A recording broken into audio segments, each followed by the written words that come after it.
పరిస్థితి ఎలా ఉందంటారు? బ్రహ్మాండంగా ఉంది. మొక్కజొన్నలు వచ్చేసి 2800 అమ్ముతుంది. ఆ! పత్తి వచ్చి 9000. హ్మ్. వడ్డీ అయితే అసలు బ్రహ్మాండంగా ఇవాళ కొంటాం రేపు పొద్దున అమౌంట్ వేస్తుండ్రు. ఆ!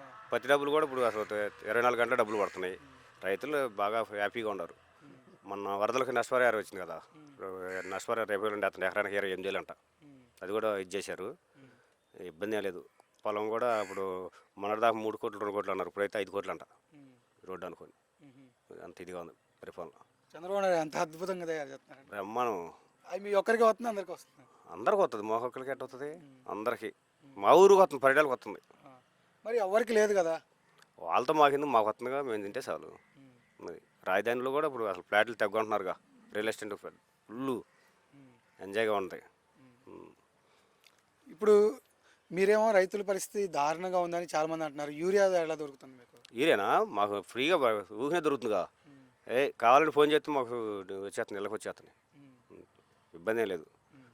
మందులోకి అయితే బాగా దొరికిద్ది రైతు కాడికి. ఆ! మందులో కలుపుకోవాలంటే మాత్రం యూరియా ఆ! గంటకి లోడ్ పంపిస్తారు. ఆ! ఇబ్బంది ఏం లేదు. హ్మ్. మొన్నే ఒక ఇద్దరు పోయారు. హ్మ్. ఒక ఇద్దరు రెడీలో ఉన్నారంట హ్మ్. మా ఊళ్ళోనే ఆ! ఉంది. తర్వాత మీకు ఈ పథకాలు ఇవన్నీ కూడా ఎలా వస్తున్నాయండి? నెంబర్ వన్గా వస్తున్నాయి. అసలు ఏ పథకం ఆగింది? హ్మ్. వాళ్ళు చెప్పిన 6 హ్మ్. ఇప్పుడు దగ్గర 16 పథకాలు వేశారు. హ్మ్. ఇంకా లైన్లో ఉండే 6 7. హ్మ్. అది ఇబ్బంది లేదు పథకాలకి. హ్మ్. తర్వాత ఇవి గిట్టుబాటు ధరలు గానీ, తర్వాత గిట్టుబాటు ధరలతో పాటు విద్యార్థులకి ఎలా ఉంది? విద్యార్థులు అమౌంట్ వేస్తానుగా. హ్మ్. మీకు తెలీదా? హ్మ్. వేసాడైతే మీరు ఏంటో పొరపాటు. హ్మ్. ఇబ్బంది లేదు. విద్యార్థులకి వేస్తున్నాడు. హ్మ్. స్కూల్ పిల్లలకి భోజనం ఎలా ఉందామన్నావు? హ్మ్. Number one. హ్మ్. వస్తున్నాయి చూడండి, కొన్ని ఇట్లో వస్తున్నాయి, టీవీలో చూస్తున్నారు, పిల్లగాళ్ళే చూస్తున్నారు. హ్మ్. ఇబ్బంది లేదు. జగన్మోహన్ రెడ్డి గారి టైంలో ఏముంది పాపం, ఆ! ఏదో పెట్టాడు. ఈ జగన్మోహన్ రెడ్డి గారి ప్రభుత్వంలో ఎలా ఉంది అసలు విద్యార్థులకి? జగన్మోహన్ రెడ్డి గవర్నమెంట్లో బాగోలేదనుక మేము చంద్రబాబు గారికి ఓట్లు వేసింది ఇప్పుడు. హ్మ్. ఓట్లేసి చేస్తున్నాం, అనుభవిస్తున్నాంగా. హ్మ్. అప్పుడేమైంది, ఇంకా 3 సంవత్సరాలు భరించుకోవాలి. హ్మ్. ఇప్పుడు రాష్ట్రంలో అప్పులు ఎలా ఉందంటారు? అంటే జగన్మోహన్ రెడ్డి 14,00,000 కోట్ల రూపాయలు అప్పు చేశాడు. మేము వచ్చాక ఆ అప్పులను తీర్చడానికి మళ్ళీ అప్పులు చేస్తున్నాము అనేది అంటా ఉన్నారు. అప్పులు జగన్మోహన్ రెడ్డి అప్పు తీశారు వీళ్ళు. హ్మ్. ఎక్కడ తీశారంట? హ్మ్. ఈ అన్నాటికే దిక్కు లేకుండా ఏదో తీసిపోయి అమరావతి రాజధాని, అమరావతి రాజధాని అని ఆడ పెడుతున్నారు డబ్బులు. హ్మ్. ఏదో నీళ్ళు తోడటానికి వేల కోట్లు పెట్టారు. హ్మ్. నీళ్ళు ఎత్తిపోయడానికి కోట్లు, నీళ్ళు తోడటానికి ఒక కోట్లు. హ్మ్. ఇంక ఏడ వాళ్ళు అప్పులు లేకుండా ఉండేది? అప్పు తీసిన జగన్మోహన్ రెడ్డి అప్పు. హ్మ్. నిన్నగా మొన్న కనకదుర్గది కరెంట్ బిల్లు కట్టక ఆగిపోయింది. హ్మ్. దేశ చరిత్రలో ఒక దేవాలయానికి బిల్లు కట్టకుండా అయిపోయింది ఏంటంటే ఫస్ట్ టైం. హ్మ్. ఫస్ట్ టైం ఇది.